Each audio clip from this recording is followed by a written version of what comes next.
السلام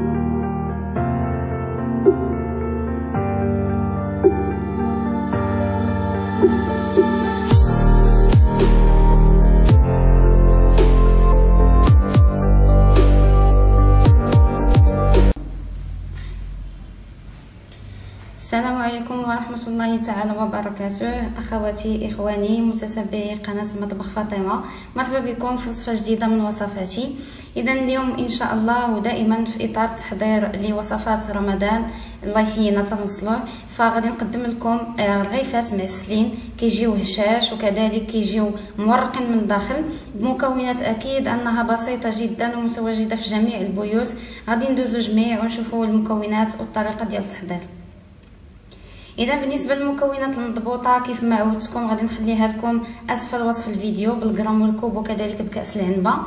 ندوزو على بركه الله. بالنسبه للمكونات فاحنا غادي نحتاجو هنايا الدقيق الابيض، غادي نحتاجو النشا للتوريق، يعني ما غاديش نحتاجو النشا في العجين، غنحتاجو فقط للتوريق. غادي نحتاجو هنايا الماء عادي، يعني ما كيكون بارد ما كيكون دافي، يعني ماء عادي فقط. غنحتاجو هنايا البيكين باودر اولا الخميره الكيماويه. غنحتاجو الكيس ديال الفانيليا، يمكن لكم تعوضوه بمستخلص الفانيليا. عندنا هنايا رشه ديال الملح، عندنا هنايا سكر سنيده والسكر الخشن، ثم ملعقه صغيره ممتلئه من الزبده اللي كتكون بحراره المطبخ. غادي ندوزو نشوفوا الطريقه ديال التحضير. اذا بالنسبه للطريقه ديال التحضير فهي سهله جدا. كندوزو وكنديروا الدقيق ديالنا. ممكن هنايا انكم يعني تضاعفوا المكونات حسب عدد الافراد وحسب الحاجه ديالكم. غنزيدوا هنايا سكر الفانيليا، غادي نزيدوا السكر الخشن، غادي نضيفوا البيكين باودر يعني هنا تقريبا 4 غرام، الملح يعني جميع المكونات باستثناء الماء، وغادي نضيفوا الزبده ديالنا. غادي نحاولوا نخلطوا جميع هاد المكونات هذه حتى تنسجم لينا مزيان.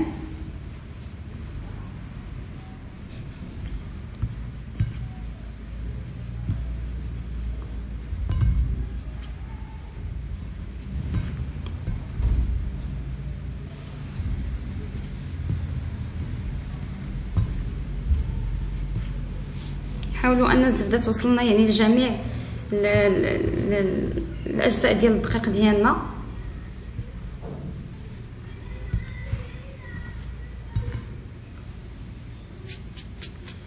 صافي غندوزو هنايا وغادي نبداو نضيفوا الماء بشويه بشويه. انا عندي هنا 200 مليلتر، غادي نزيد شويه بشويه على ما يتجمع لي العجين.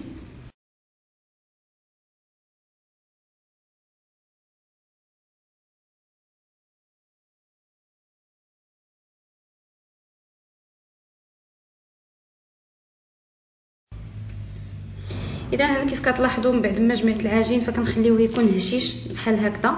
غادي ندوزو غادي ندلكوه يعني بحال كما كندلكو العجينه العاديه، تقريبا المده على الاقل ديال 10 دقائق. ندلكوه مزيان وغادي نرجعو باش نشوفوا التتمه ديال الوصفه ديالنا. اذا هنايا من بعد ما سالينا الدليك ديال العجين ديالنا حنا كنجمعوه بهذه الطريقه هذه. نحاولوا نشكلوا من واحد الكريه بلا ما نحتاجوا اننا نخليوه يرتاح، لان العجينه ديالنا كتكون رطبه. غادي ندوزو هنايا وغادي ناخذوا النشا ديالنا، غادي نستعملوا به التوراق بهذه الطريقه هذه بحال هكا. وغادي نبداو في تشكيل العجين ديالنا بهذه الطريقه هذه.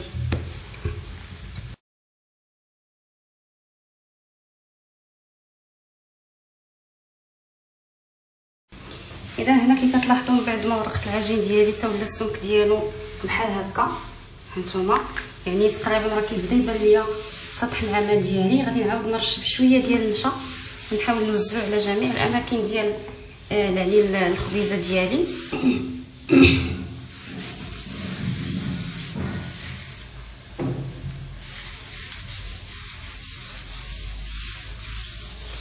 صافي بحال هكا. غادي ندوز وغادي نشكلها بحال على شكل ملويه. نحاول نسبق هاد الجهه هادي. كي كتشوفوا العجينه فكتكون رطبه وكتسافنه لانها مدلوكه مزيان. شوف مزيان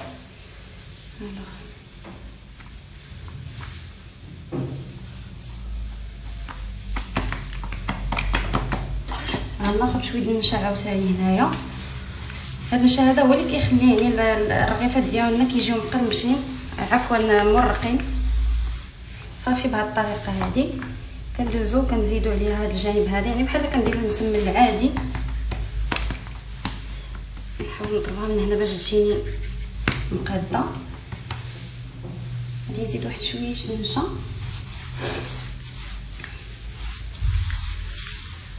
صافي، وغادي ندير لها بهاد الطريقه هادي. نرد هاد الجهه هادي على الجهه الاخرى، نقص شويه هنايا بهاد الطريقه هادي. فوالا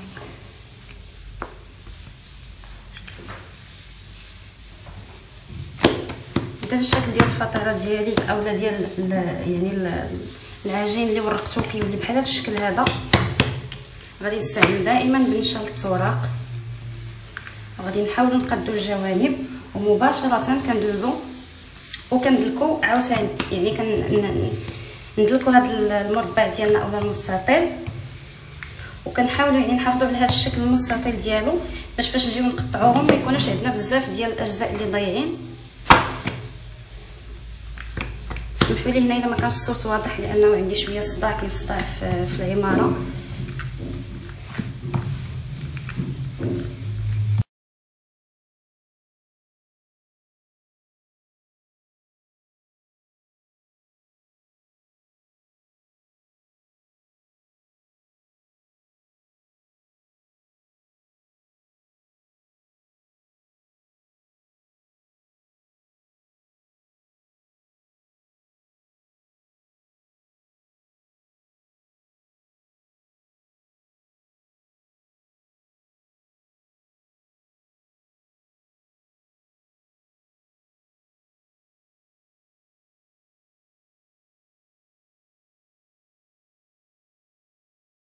اذا هنايا من بعد ما كيدت لكم سالينا الدليك ديال العجين، فعندنا الاختيار. يمكن لكم تستعملوا بالنسبه للتقطاع يعني القطاعه تحيدوا بها الجوانب كاملين، يعني ما غاديش نستعملوهم ونعاودوا نقطعوا يعني الاجزاء ديالنا على شكل مربعات يعني بهذه الطريقه هذه. سينو يمكن لكم تستخدموا المول، هو اللي اختاريت انني نخدم به دابا، يعني باش يجيوني الرغيفات ديالي متساويات الحجم، يجيوني يعني متساويين ما يجيوش متفاوتين. غادي ندوزو غادي نقطعوا بهذه الطريقه هذه.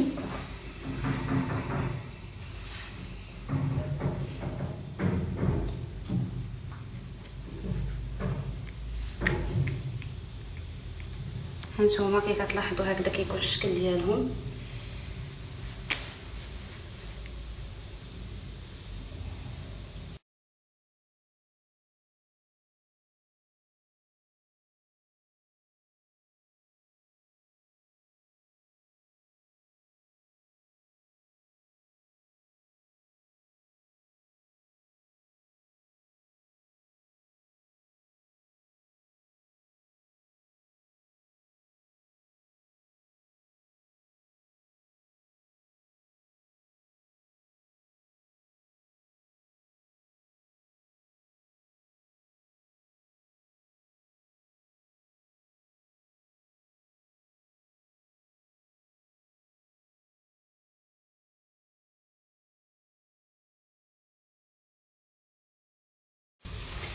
اذا هنايا كيف ما كتلاحظوا بعد ما سالينا التقطاع ديال يعني الرغائف ديالنا، هنايا ضروري انكم تردوا لنا هذه المرحله هذه باش ما يتحلوناش اثناء القلي. كنجيبوا هنا شويه د الماء ياك، وكنبداو نضغطوا عليهم غير شويه، يعني ماشي كنكثروا الماء، كنبداو نضغطوا هكذا بالاصبع ديالنا بحال هذه الطريقه هكا.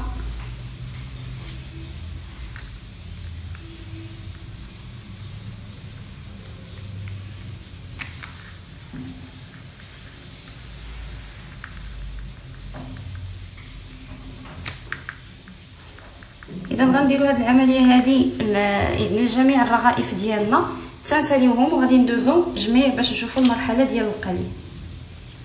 اذا هنايا في هذه الاثناء فاحنا غادي نديروا هنايا واحد الحمام ديال الزيت، وغادي نخليوه يسخن على نار اللي كتكون مرتفعه، ومن بعد فاش غادي نبغيو نقليو الرغيفات ديالنا فاحنا غادي نقصوا العافيه وغادي نبداو في الطهو ديالهم. اذا غنستنى على الزيت حتى طيب وغندوزو باش نشوفوا المرحله المواليه. اذا هنايا من بعد ما سخن الزيت ديالي غادي ندوزو غادي ناخذ الرغيفات ديالنا وغادي نبداو نقليوهم في حمام الزيت. ما تنساوش انكم تنقصوا على النار انها تولي يعني معتدله، ما تكونش مجهده وما تكونش ثاني عفوا مهيله. كناخذوا هنايا الرغيفات ديالنا بالرغم من انه يعني كنكونوا درنا لهم داك الماء من الجوانب، كناخذوهم وكنديروا لهم بحال هكا بهذه الطريقه هذه باش ما يتحلوش. يعني ماشي بالضروري يتحلوا ولكن كمرحله احتياطيه باش نتفاداو ان الرغيفات ديالنا ما يصدقوناش بهذه الطريقه.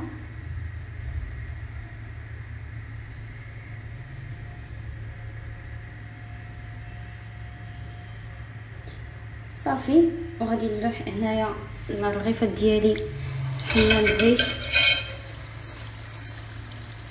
بهذا الشكل هذا.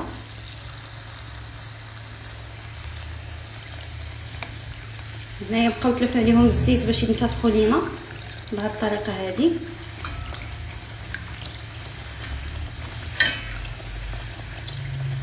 يعني اون فوا طلع هاد الرغيفه هذه للسطح ديال الزيت نحاولوا نلوحوا عليها الزيت باش تنتفخ لينا مزيان من جميع الجوانب ديالها.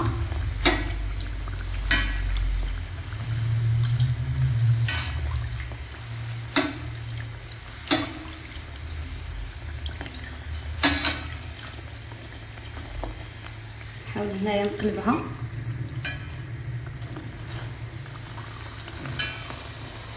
كي شفتوا في الشكل ديالهم كيجي زوين وكيجيو منفخين، وكذلك من الداخل هانتوما غادي نوريكم من بعد فاش غادي يطيبوا كيجي الشكل ديالهم كيجيو مورقين علاوه على ان المذاق ديالهم رائع صراحه. انا ما كيخطاونيش يعني كنوجدهم بزاف عندي في الدار تقريبا يعني في 15 دقيقه ممكن انكم توجدوهم، خصوصا ان المكونات ما كتحتاجوش انكم تجيبوا شي حاجه من برا. يعني ما بين العجينه والديك ديالهم والطياب ديالهم ياخذوا لكم ماكسيموم من 15 حتى ل 20 دقيقه في المجموع.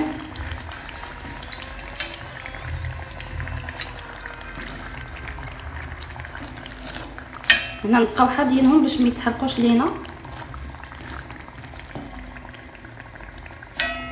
نحاول هنا عندي انا بعض الجوانب اللي ما طايبينش شويه غادي نحاول نديرهم بحال هكا باش ما يبقاش داك اللون ديالهم ابيض.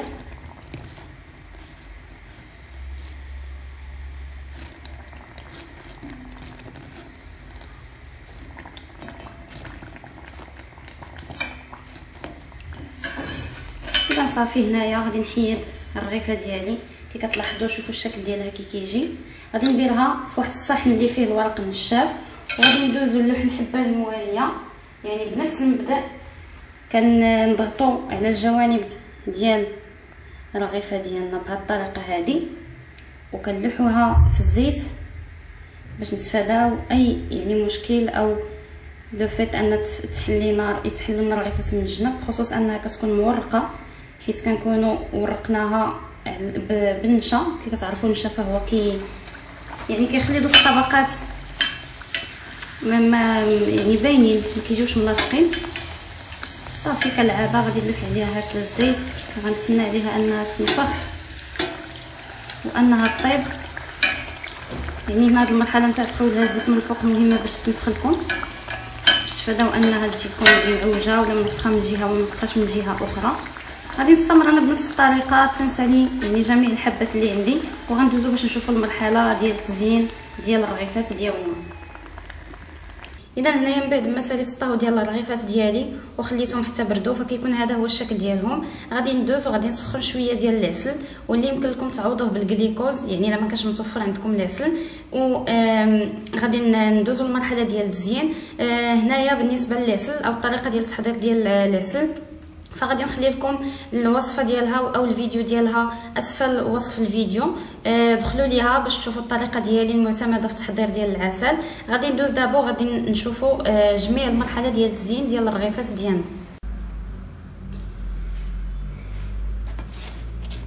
اذا هنايا كيف قلت لكم بالنسبه للزين فانا سخنت شويه ديال العسل. يعني الهدف ماشي انني نسخنو ولكن باش يبقى لي مطلوق هكا ونقدر ندهن الرغيفات ديالي بسلاسه وبسهوله.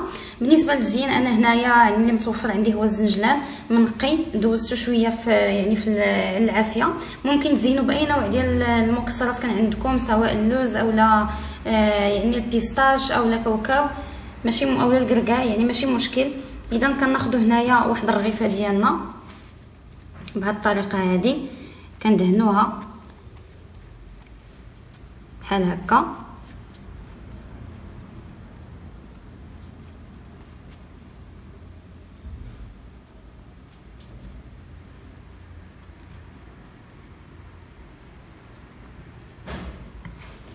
وكندوز وكندردر عليها، نحاول هنا يعني نكحز باش يبان لكم، وكندردروا عليها شويه ديال الزنجلان بهذا الشكل هذا. يعني الا كنتو باغيين تكثروا يمكن لكم تحكموا كما بغيتوا فيه. اذا غنستمر بهذه الطريقه هذه حتى نسالي جميع حبات او الرغيفات اللي عندي. اذا من بعد ما ساليت التزيين ديال الرغيفات ديالي كي كتلاحظوا فكيكون هذا هو الشكل النهائي ديالهم. هنايا انا عاد في الصحن راني ما قدمت لكمش يعني جميع الحبات، بقاو لي تقريبا 6 ديال الحبات. كيف لاحظتوا 300 غرام عطاتنا كميه تبارك الله كثيره، يعني كافيه يعني الاسره كذلك، او الا كانوا عندكم الضيوف ممكن لكم توجدوا هاد الرغيف هادو، فهما كيجيو رائعين غزالين صراحه. نعيم ما نوصف لكم فيهم، ما نقدرش نوفيهم حقهم. ما نسخاش انكم تجربوهم وانهم ينالوا الاعجاب ديالكم، وان شاء الله راه غادي يصدقوا لكم 100%. يعني ما الا تبعتوا جميع المراحل اللي كاينين في الفيديو ما كاينش شي سبب علاش ما غاديش يصدقوا لكم هاد الرغيفات هادو. كالعاده ما تبخلوش عليا بالضغط على زر الاعجاب، وكذلك مشاركه الفيديو والوصفه مع الاصدقاء ديالكم. واذا كانت هذه اول مره كتزوروا فيها القناه ديالي ما تنساوش تشتركوا في القناه باش توصلوا بالفيديوهات والوصفات القادمه. الى اللقاء في وصفه قادمه باذن الله. باي باي.